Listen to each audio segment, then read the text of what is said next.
Peace family, welcome to African Esquire TV. I'm your host, Tierney Cherie.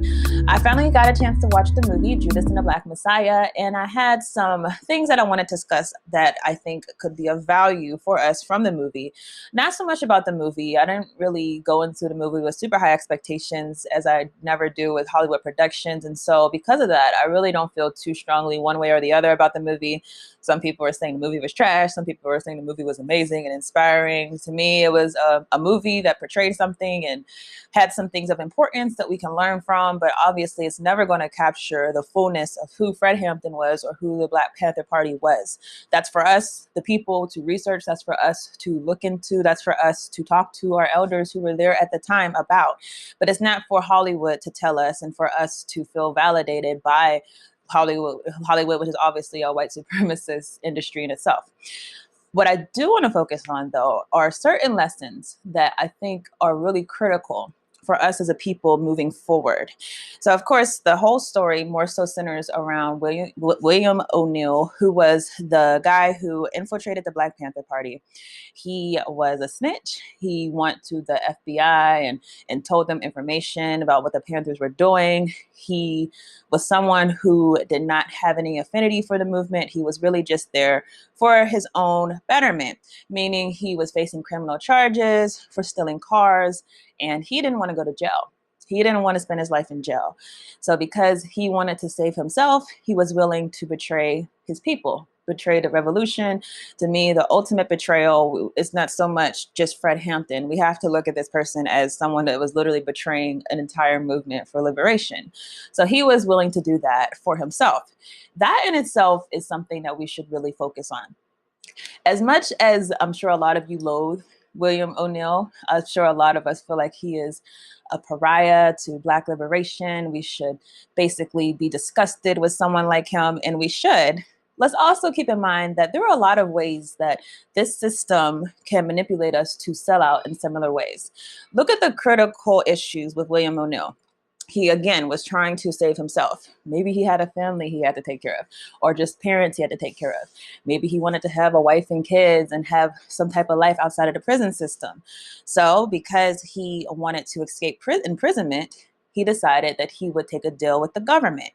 How many of us are in similar situations where we're taking deals with entities that we know are counter to our people because we want to essentially find some type of way to better our own situations, even though we know those industries, even though we know those institutions are completely counter-revolutionary? How many people do we know who are African who work inside of the prison system? How many people do we know who are African that work inside of governmental entities, particularly entities that are literally strategically created to enforce military presence on African people internationally? How many people do we know just in the military, for example? We always know that African people are overly represented inside of the military industrial complex. There are a lot more subtle ways that you can also have the same mentality of a William O'Neill. The system teaches us to not care about our people. And I hear it so much. I hear it from people who think that they sound like they're saying something, that, you know what, first and foremost, I'm just going to take care of my family. All that Black liberation stuff, hey, whatever, I'm going to take care of my family. And it's funny, in the movie, Fred Hampton actually told the formerly Deborah Johnson, he told her that, you know, might have to die for my people. And I understand you're having a baby and it's my baby, but I might have to die for the people. And it seemed like he was more like, I'm going to die for the people. He knew basically what his destiny was. I'm sure a lot of you might have heard him say that and be like, you crazy. What are you talking about? Like, you have a son to take care of. You have a woman, a woman who you would be abandoning. You have family, parents. What do you mean that you're willing to die for the people? But understand what Fred Hampton was saying was actually not that crazy if you think about the fact that this luxurious life that many of us have the option to partake in, those of us who just want to focus on ourselves, focus on the betterment of our families, and want to have a nice house and live inside of a nice neighborhood and have our children go to nice schools. Well, think about the fact that every single thing that I just listed, our people died. Our people were martyred. Our people were oppressed to lengths that none of us have to deal with today, just so that you can enjoy that luxury.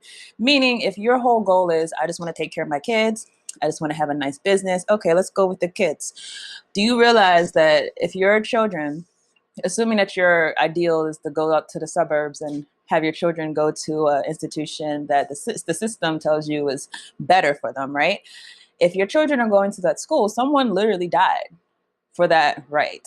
Someone was beaten for the right for your child to go to that school and get that better education.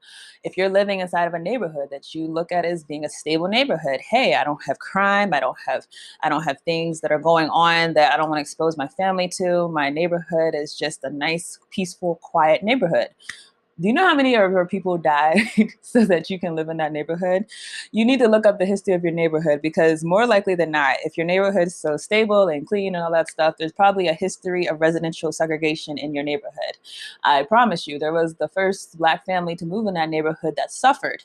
They may have been beaten. They may have had crosses burned on their yard. They might have had people throwing fire bombs into their windows. People died for these luxuries.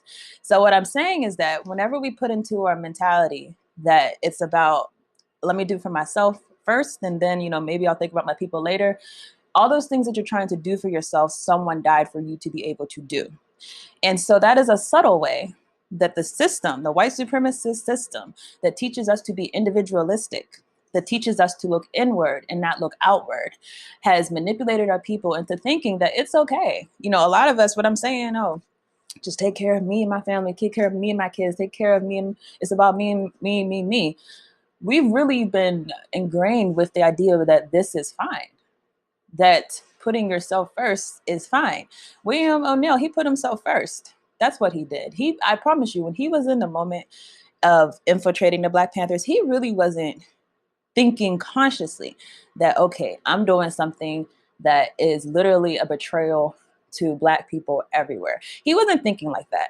He was thinking that, well, these Black Panthers, okay, well, they're talking a lot of stuff. They might be bad. As in the movie, the FBI was saying these people are basically like the KKK. He's like, yeah, so I'm just gonna do what I need to do here. That way I can live my life. And these people, they're not going to do anything of good for the community. So let me just do what I need to do so that I can take care of me and myself. And then you see in the end of the movie, after the murder, the assassination of Fred Hampton, you've seen that O'Neill from the FBI, they give him keys to a gas station. Now you get to live a happy life. Now you get to have a Black business. You get to be a Black business owner. You get to employ Black people. Think about what I'm saying right now, because a lot of us, we justify the means for the end, meaning this idea that, or even the end for the means, meaning like, okay, you can be inside of an industry that is exploitative. I'll use the example going back to Akon. I did a whole video on Akon, the fact that he started a business inside of the Congo that is mining cobalt. And what I said in that video is that, to me, let's say that he's going to do this very, very much humanely. And I don't know if there's a humane way to do the mining of cobalt, but let's say he's going to try to do that. Let's say the children, he's not going to use child labor. He's just going to mine, get that business, and get his enrichment that way.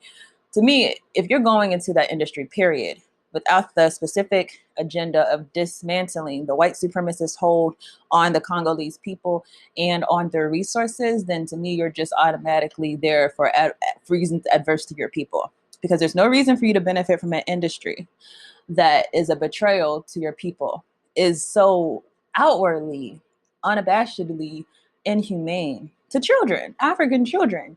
And you're going to be silent and partake and take your money and think that you're going to do something that is going to be admirable. But think about the people who actually, when I've made that argument on video, people actually were messaging me saying, it's better to have Akon than the Chinese. Let this Black man do what he needs to do. This is going to have a benefit. He might be giving businesses to Black people. Well, I could say that same thing about William O'Neill. Hey, maybe he was hiring all Black people at that gas station. Maybe he was the only Black-owned gas station inside of that region of Chicago. And I personally don't know any Black-owned gas stations. So that could be, he was the first Black-owned operator of a gas station. How can you look at what he did and say that he was wrong? That might sound crazy to you, But that's the same logic that we use repeatedly every day whenever we justify our inactivity towards our liberation, but most importantly, our willingness to engage inside of the same system that has us handicapped. Now, I am not saying this from a moralist standpoint. All of us at some point, or even now, have in some way engaged inside of a system, inside of a way that is counter to our own interests. At some point, you could be the wokest person. At some point, I bet you wanted to be rich. I bet that you wanted to have a nice car. I bet that you wanted to live in a nice neighborhood. And I bet to you that goal was the primary means of what you were going to strategize your life around. But understand that as a person who comes to know the reality of what that dream costs to your people, because not only is the things that you're speaking about, the material things, not only are those things to the detriment of your people because they rob them of their resources, but it literally ignores the plight. It ignores the sacrifice. It ignores the bloodshed that your people put in so that you can live a happy and productive life. Also think about when Fred Hampton said, I'm willing to die for the people. This is something that is historically, every single person that has ever been groundbreaking has had to have that mentality. Trust me, Marcus Garvey was willing to die for the people. Assata Shakur was willing to die for the people. Kwame Ture was willing to die for the people. Martin Luther King was willing to die for the people. So if you look at that mentality and try to divorce yourself from it, understand that had there not been people before you who were self-sacrificial, not just to be self-sacrificial for nothing. I'm not talking about people who are just going to go out and just do some stupid stuff and die without any impact for the movement, but people who devoted themselves to the people and to the community and to our collective interest. Had those people not had that same mentality of a Fred Hampton, we would have no Martin Luther King. We would have no Harriet Tubman. Do you ever think about the fact that Harriet Tubman was literally safe? She was living as a free African. She was able to start a business. She could have been doing all types of things. And she could have even coded those things as being for Black liberation. She could have said, well, I'm going to just, start a business and I'm going to, anytime someone's free, I'm just going to give them some help, and that would have been admirable. Don't get me wrong. But this woman literally made the conscious decision. I'm going to go back into enslaver territory where there are lynchers, there are dogs, hounds waiting to bite my head off. There are people waiting to betray me. I'm going to go back into dangerous way because to me, freedom for myself is nothing if my people are enslaved. That is the mentality that we have to not lose, and that many of us may have to self-reflect and think about the sacrifices that have happened before us for us to carry again. Because the ultimate thing that capitalism has done to us in this modern age, when it granted us civil rights and all these abilities that we can go to different restaurants, we can go to white restaurants, we can go to white hotels, we can go to all these places that give us a sense of convenience. The thing that this system has made us think of having normalcy, of having the ability to live like a white person, that is the exact thing that they use to immobilize us. So if you're not okay with the conditions of our people, if you're okay with the conditions of our people, this doesn't pertain to you. But if you're not okay with it and you truly, truly, truly want to be loyal to what people have done before you, then please don't think that William O'Neill is just a individual who does not represent the things that capitalism has ingrained us with. Those things that he was saying, I'm just trying to get free, I just don't want to go to jail. Those are the things that capitalism will have us thinking to do for our own betterment, thinking that we're doing it for a good cause. These are the things that capitalism uses to make us think that it's okay to live a normal existence and just function as a part of the society and enjoy sometimes the riches that are deprived of your people. Think about how often people go to the military and we're just saying, well, it's okay that you bombed Palestine or bombed Oman or bomb whatever place because now you have a scholarship. Do you understand how subtle these mentalities are? Like, we don't want to confront the reality of the things that we do day to day. It's okay to work for Tesla, despite the fact that this person, Elon Musk, has outwardly gloated about enforcing regime change in Bolivia. It's okay to work for that company because you're going to pay your rent. They're going to give you something to live for. They're going to take care of your children. You get to have a scholarship, that your children could access. These are things that the capitalist system ingrains into us. So I honestly think that a real look at what our values are is essential to our people if we're going to move past this, if we're going to defeat this mentality. That's really all I have to say about this. What are your thoughts on that aspect of the movie? You can give your comments on the movie in general. I know some of you have some strong feelings one way or the other about the movie, but really the focus should be what made William O'Neill think that that was okay, and is that something that is oftentimes celebrated? And I think it actually is when you think about the subtle ways that we sell out our people, that we sell out Black liberation. It's not always going to be so apparent as being an infiltrator inside of the Black Panther Party. There are many different ways that this system encourages us to go contrary to our interests, and we do it not because we don't know, it's not that we're not aware that this industry is wrong, but we justify it in our minds because we really think that working for ourselves, and we'll even say me and my family, we think that that's not selfish. But if what you're doing is hurting other African families or other oppressed families, then it is. So that's all I have, and I will see you all in the next video. Hey family, this is Tierney Cherie. I'm here to make an announcement that I'm very, very excited to make. I'm excited because I really think this is something that is important for our people. Otherwise, I would not have devoted so much time and energy towards it. So I finished my first book, and the book title is Fostering False Identity, the Child Welfare System's Design of Social Control of the Black Family. Now, why is this book something that I think will be very important for our community? Well, number one, it's dealing with the system of white supremacy, particularly the way that the system has targeted our children. If you don't know, our children are literally our future. Without our children, we have no future. And so understand that the system is very crafty when figuring out what to derail first. And to me, it's no mistake that the system particularly went after the Black family. If you look at what happened whenever we were enslaved by this system, and continues to go after the Black family, continues to go after Black children, continues to try to villainize African parents. So for that, I wanted to particularly talk about this subject. Now, the other thing that the book will deal with is our African identities. Why is it that our African identities are a threat to this system? Why is it that whenever we want to identify ourselves as being African, we get so much drawback inside of the Black community? I think a lot of us are not aware of the history of assimilationist thought inside of our community, this idea that we have to be close to white in order to be accepted. And so that's another subject that we delve into in this book.